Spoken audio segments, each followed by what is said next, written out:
In today's video, I'm going to show you exactly how I had my credit score climb from not being that attractive, from overspending and debt I accumulated in college, to climbing its way out of there and solidifying itself in the excellent 800 range. And the best part about this too is that it's completely free. You're not going to have to pay anyone. It's just going to take a little bit of effort on your end, and the return is so worth it. And you'll be able to get started by the end of this video. And I know that if you follow these steps, you're going to be able to turn your credit score around in a matter of not years, but months. So the first step is to first identify what's holding back your credit score. And you can access your credit report for free from any of the 3 major credit bureaus. You can also use a credit checking app like Credit Karma, or the banks that you have credit cards with are most likely going to offer a free monthly credit report that you can request. So pick one of those 3, one of those methods to pull up your credit report right now so we can figure out what is holding it back. Great, now that you have your credit report up, the next step is to tap that subscribe button and like button and drop a comment, because it helps this channel so much, and the credit guards are gonna bless you in your next application. Okay, now, but seriously, the next step is to get that report in front of you and to figure out exactly what's holding your credit score back. First, check the metrics that make up your credit score and see which of those you may need to improve.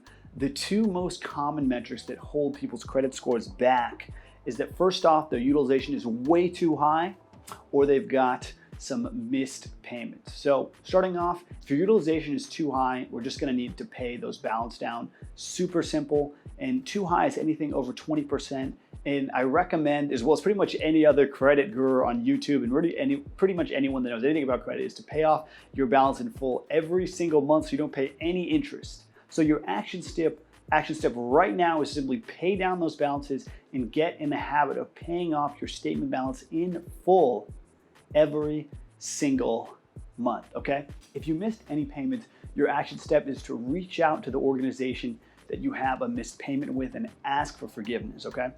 They have the ability to remove those missed payments off your credit report, and I'll touch on how to do this a little more in depth in a moment within this video. Those are the 2 main things that are gonna cause a bad credit score, and those are your action steps to improve them. The others, I don't recommend messing around with too much. Sometimes there's nothing that you can do about improving those other metrics. For example, to improve your credit history, all you have to do is not close your accounts so they get older over time, right? Literally nothing you can do there, but just wait and basically spend on your accounts once a year so they don't get closed due to inactivity. You know, not much you can do in regard to those steps. And I don't recommend opening up any new credit lines to improve your credit mix. This is hardly worth it in the long run due to the complications of taking out loans. And it's just something that is unnecessary and won't really affect your score as with a good enough return for the amount of effort it's gonna take for you to have to open up another type of loan.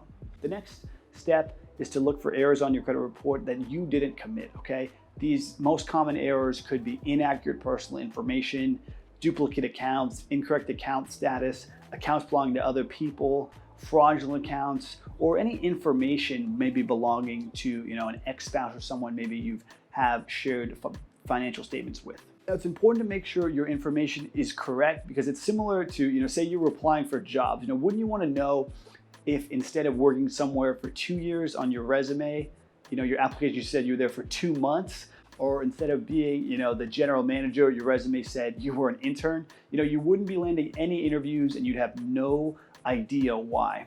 That is the same case here. You want to make sure that all the information is indeed yours and it's also accurate as well. So to touch on each of these really quickly common errors within them, let's jump into it. So first, duplicate accounts. Sometimes accounts are reported more than once, which can make it, look very negative. If, say, you've got some derogatory marks on one account, but it shows up multiple times, you're getting dinged by that, characteristic a number of times. So definitely you don't want that to happen.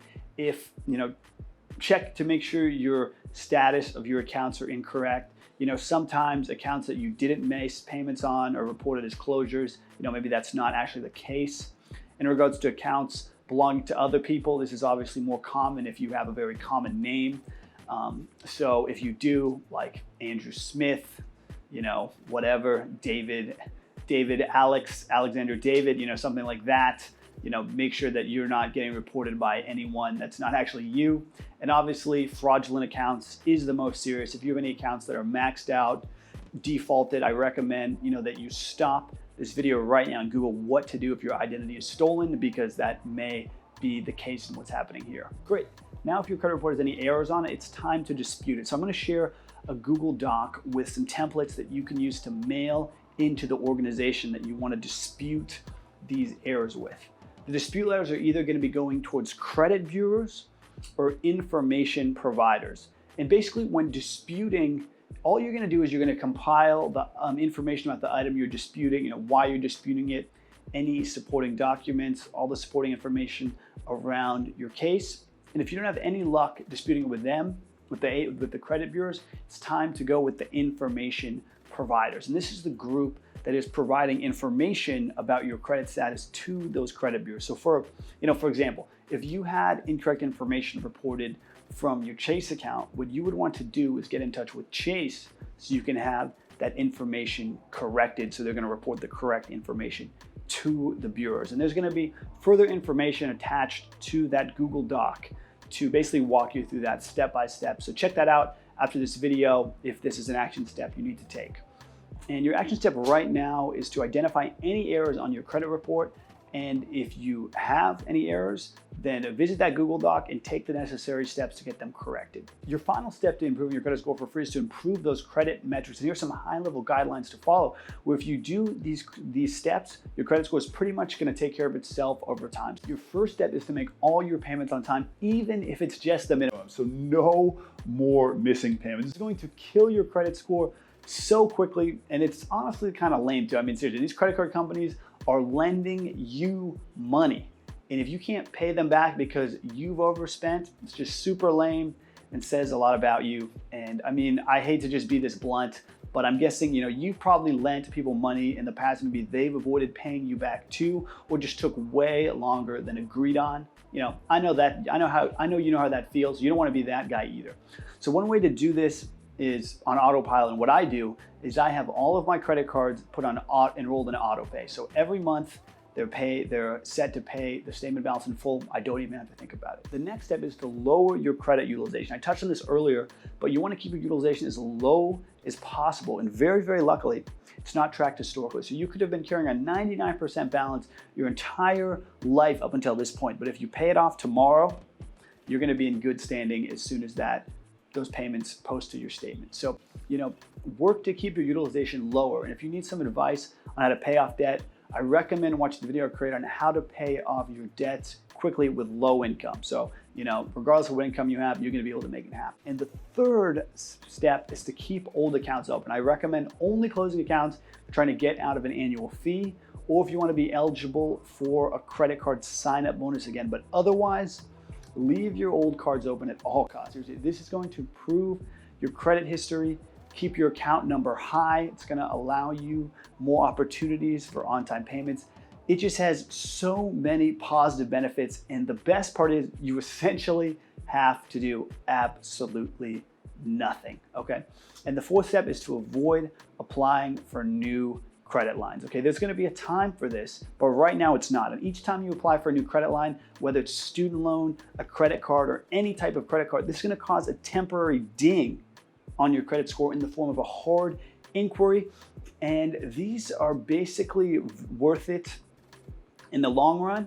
They're definitely worth that ding, but right now it's best to avoid them to let your credit score improve. And then when it has, then go ahead and apply. So your action step right now is to enroll in autopay to make sure that your credit cards are at least set to pay the minimum balance every single month. Next is to see what cards you have a high utilization rate on and work to pay them down. Every month, if in best case scenario, you should basically be paying the statement every single month in full. Otherwise, it's costing you to just leave money there. So there's really no point. Next, make sure your accounts don't get close to inactivity and wait for your score to bounce back up before applying to any new credit lines. Seriously, this is the easiest step. Just do nothing. And last but not least, subscribe if you haven't already and hit that like button if you got value out of this video. It helps me understand if if this video is being received well, and if I should make more videos like this for my channel. So with that, I'll see you folks in the next post. I post on a weekly basis, so I hope to bring you guys some value soon. See you in the next video. Cheers.